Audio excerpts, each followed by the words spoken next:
Hi everyone, welcome to another edition of Adorned with Dignity. We are on day 4, and yesterday we talked about the 6 constant mitzvot, and today we're going to break down 3 of those 6. The first being that Hashem is the God of the universe, the second being that there's only one God, and the third being that we should serve no other gods. And through these mitzvot, we remember to place our trust in Hashem in all areas of our lives. And it states, we may think that this was quite simple since we all believe in Hashem's omnipotence, and none of us have a temptation to worship avodah zarah. Yet, if we have constant mitzvot to remember these concepts, then surely we have a constant temptation to violate them. How can this be? So I think, many of us, we think right away, avodah zarah as something as like an actual physical idol that is, made out of wood, plastic, gold, whatever have you, or the little, the little Buddha with the belly hanging out. Idol worship is more than what you think it is. And a lot of times it can be even our own thoughts of that somehow we are in control of the situation, or that somehow something we are doing is making everything happen, or that someone else is, Chas v'shalom, making everything happen, and that Hashem is not the one who's in control, Chas v'shalom. So we're going to find out a little bit more. And it says, the Yetzirah is well aware that we will not worship actual idols. Therefore, he tries to convince us to place our trust in external factors. And it says that instead of having complete faith in Hashem, he constantly bombards us with the following obstacles in the areas of parnassah, shidduchim, fertility, and healing, and we are challenged to believe that other factors can help us. For example, the boss, the references we got for the job, the matchmaker, the segulas for Yeshua, and the doctor. So he says we must constantly remind ourselves that only Hashem can help us, and even in every situation looks bleak. For example, the financial opportunities are scarce, and the chance of finding a shidduchim is slim. The prospect of bearing a child seems unfeasible. The doctor's prognosis is dim. Hashem, in his infinite kindness and power, can help us in the blink of an eye, in a way that is beyond what seems natural. And for sure, I myself have experienced this. As many of you know, I was very ill, and the prognosis did look bleak. But with Hashem's help, salvation came literally in like overnight. It literally came that fast. But there was many days of crying and pleading to Hashem, and and He made it happen. So Hashem is the one that's doing everything. Even the fact that I'm able to speak and even do this shir today, it's all a nest from Hashem. So even though everything came out in the ways of nature, nevertheless it was a nest. So I think maybe that'll be our new catchphrase, like nevertheless it was a nest. But salvation can come in an instant. You have to know that. But everything is coming from Hashem. So it states that when the Malachim told Sarah that she would bear a child, she laughed and she was held accountable for this. And we can ask a simple question. Sarah didn't know that these were the Malachim. And it seemed possible that at her age of 90, she would have a child. And she should have believed that everything is possible. Indeed, Hashem can do anything, even if it seems supernatural. So, who can really blame Sarah? If we were 90, First of all, if I were 90 and Hashem were to bless me with a child, I think the bigger miracle would be that I had the energy to actually raise this child. So who could really blame her? This was not something that's so far-fetched. I think many of us would have responded the same way. But nevertheless, Hashem held her accountable and said that she should have, really placed her faith in Hashem, that everything with Hashem is possible. So it says, of course, any zechus we take upon ourselves can invoke the Yeshua, but when we place our faith in segulas, they are not connected to teshuvah, and we are in essence exchange our trust in Hashem for trust in external factors. And this is a big thing that happens in our generation as well. We become this microwave generation that wants everything in 30 seconds flat. We've gotten accustomed to fast food, fast everything, pre-prep, pre-this, the internet, overnight delivery. It's gotten to the point where people cannot even tolerate more than, maybe a half hour of divrei Torah before they get antsy and decide that's it, they've got to go. So this is a big issue. And, the big thing now becomes that people want to do a segula because it's a quick fix to a problem. instead of working on their midot. So this is what they're saying here, that when we do that, we run the risk of not doing actual teshuvah, which comes only, really, if you think about it, only comes from going the distance. You have to go, and you have to actually be, tried in the fire, as if you will, in order to fix that midah and to, get that salvation that you were looking for, in order that you don't get back into it again, right? Because again, this is that quick fix. If you don't actually work on your midah, let's say you do segula and it works, and then all of a sudden, you're back in the same situation because you've not really learned the lesson of why you were in this, situation in the first place. So something to think about. So it states that oftentimes, again, we believe in our own power, even as something for as simple as, the cake coming out good because we followed a recipe, and we think that that our son found the mashir because we were involved in many shidduchim. And, the article came out because of, I have a talent for writing. I earned a large sum of money because I was proactive in finding a job. And my children will behave because I'm a good disciplinarian. So these are all statements and thoughts. We are, in a sense, worshiping ourselves in our own power. So it says we should exchange all these statements with one underlying refrain. This all occurred because Hashem willed it and made it happen. Of course, we need to do our efforts, but ultimate success is in the hands of Hashem. And if we internalize this concept, we will also be free from overwhelming feelings of guilt and the fear of incompetence. Just as we believe that all successes are from Hashem, we must also believe that all failures also are preordained by Him. Thus, even if we don't succeed, instead of blaming ourselves, we can accept the situation wholeheartedly, since we know that Hashem willed this to be. So again, I've said the statement before that you cannot really enjoy success or victory if you've not known defeat and you've not known failure.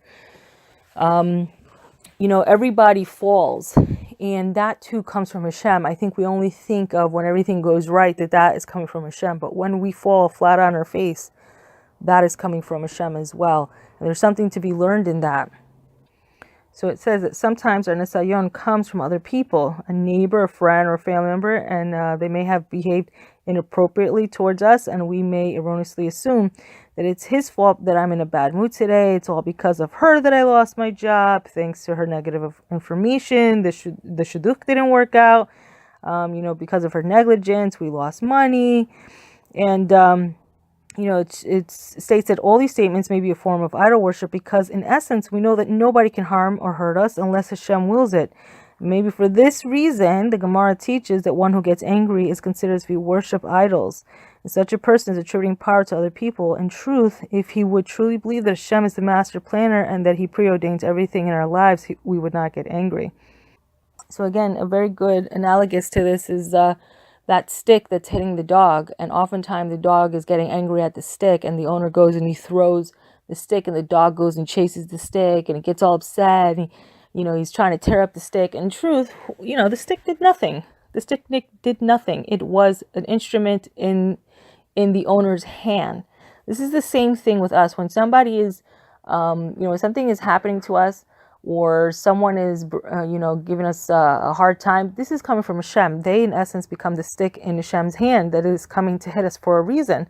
The question at that point is why, right? So this person, again, this is easier said than done, but this person, let's just, in a perfect world where we all, just get this and we put this person to the side, it is now Hashem that we have to deal with.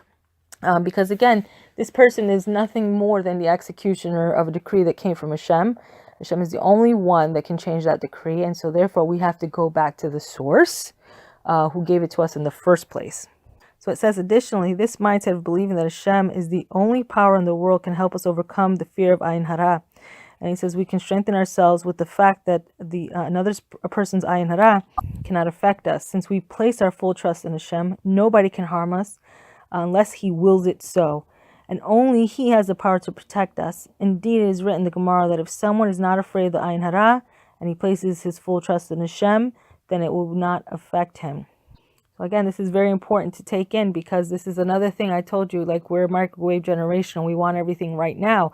And that includes a fast fix to our problems. And again, these things, segula, they have their place in Judaism. They do have their place, and there are credible sources for them. The problem is that in this generation, because we're in such a low level, I think that we are really at risk to not do the full tshuva like the book is stating in the earlier paragraph, because of the fact that, the only way that you can really fix your midot is by going through the fire, by being tested, being challenged. And finally you get it. You're softened and you understand. And if you go and you're just having a segula, then you've not really learned the lesson of why you got into that situation in the first place. And you run the risk of repeating it. And then all of a sudden you become like, the person who can remove ayin hara becomes like on your speed dial. And this is not the way it should be. The best segula that I found that works all the time, never fails, is talking to Hashem. Because the other thing about segula is that, you have to do everything a certain way, certain time, this, that, whatever, turn to the left, turn to the right, say this 16 times for 40 days. There's always some kind of formula. And, then you always... then you're always, did I do it right? And you're always second guessing yourself. And it's like, and what happens if it doesn't work? Did I do it right? And then you're beating yourself up. And so, the thing with talking to Hashem, which is the best segula, is that you only need to speak from your heart. And he's available anytime. You don't have to wait to a certain time to talk to him. You don't have to wait for a certain day to talk to him.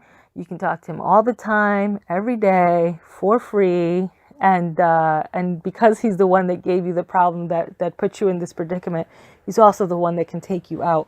And I got to tell you, speaking to Hashem is the number one segula that works every time. It's a no-fail method. So it states in closing that says fulfilling the mitzvot, each time we wholeheartedly put our trust in Hashem's power, even when his salvation seems supernatural, and we don't put our faith in others or ourselves, then we fulfill the 3 fundamental mitzvot. And some of the examples they're giving is that, whatever, if, let's say you go to the doctor, whatever he says, you went for a test, that whatever he said doesn't really matter. For example, number one thing is, a lot of times women go to the rabbis, they're pregnant, and they're offering them amniocentesis. For whatever reason, the doctors deem them as a high-risk pregnancy, and they're suggesting this amniocentesis. And, a lot of people always asking the Rebbeinu, should I go for this test? Should I not go for this test? And the truth is, what does it matter? Because in the end, you're not going to abort this baby, right? Loyalty, you're not going to abort this baby. And so whatever Hashem gave you, then we must, deal with it. And that's putting our trust in Hashem. It doesn't matter. The same way, we've heard countless stories of women who had a very difficult time conceiving, and they came out with a child. And sometimes, Hashem, he really must, laugh at us sometimes, because I've heard story after story about women who were unable to conceive for a long time, and then all of a sudden they were having multiple births. They were having 2 and 3 children at a time. So Hashem could do anything. He really could do anything. Hashem made everything. Nothing is too impossible for Hashem. Nothing is too impossible for Hashem. If you think that, if you think about it for a second, the fact that he made your body, if you think about it, all the things that have to work all at the same time, whether you're sleeping, whether you're not sleeping, that's all, made with such wisdom from, the master architect. So nothing's impossible for him. So it states that every time we restrain ourselves from getting angry by acknowledging the hurt that we experienced was not coming from a person, rather it was coming directly from Hashem. We are reinforcing our belief that he is the source of all of our life's experiences. And imagine if for every one of these thoughts, we will gain 3 fundamental mitzvot that will bring us the ultimate pleasure and joy in this world and closeness to Hashem. So again, in closing, remember that everything is coming from Hashem. We're powerless to do anything. If Hashem doesn't give you the breath, to speak, you don't have anything. So, we have to remember, we can't think that we are so mighty, standing in our own 2 feet. We're really not. We're standing by the goodness of Hashem, by his mercy and his wisdom. And everywhere you find yourself, even at this moment, even if you don't like where you are, please thank Hashem. This is exactly where you need to be for whatever reason. But let us, have the patience with ourselves, I think, most of all, to take the time to be gentle with ourselves, to, stop living in yesterday's failures and stop living in tomorrow's what ifs. And let's just live for this moment.